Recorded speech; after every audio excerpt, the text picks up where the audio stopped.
di Jakarta kita kerja bareng. Kerja bareng. Dia sebagai chef, saya sebagai supervisor di restoran.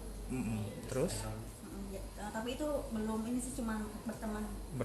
itu tahun berapa? Tahun 2016. 2016. Kemudian Akhir 2017 dia pergi ke Kanada kerja. Tapi dari situ kita selalu kayak masih komunikasi baik, berteman baik. Terus dia awal 2018 deh, dia ngajak saya nikah. Can you speak English? What do you want to say? You propose me to be my wife.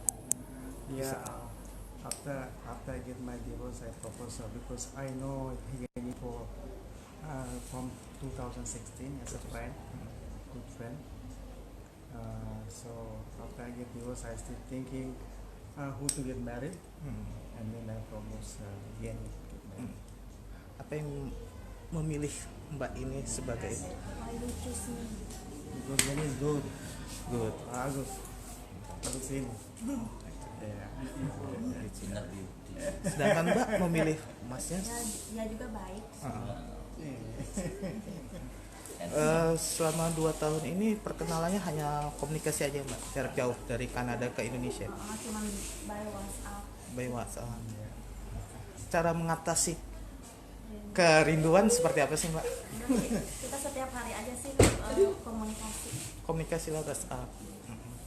Tidak ada istilahnya rasa cemburu atau apa, percaya langsung ya Mbak. Kok begitu cepat untuk memutuskan menikah? Apa yang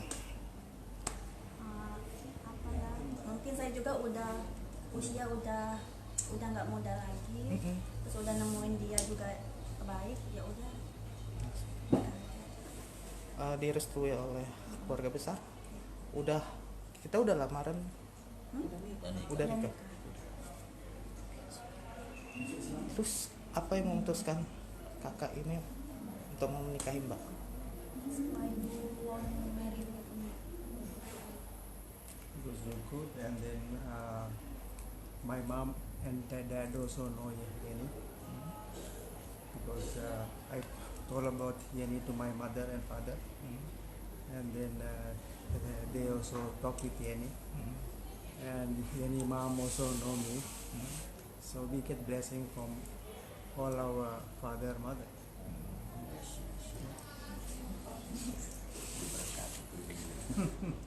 Terima kasih. Jangan lupa subscribe ya.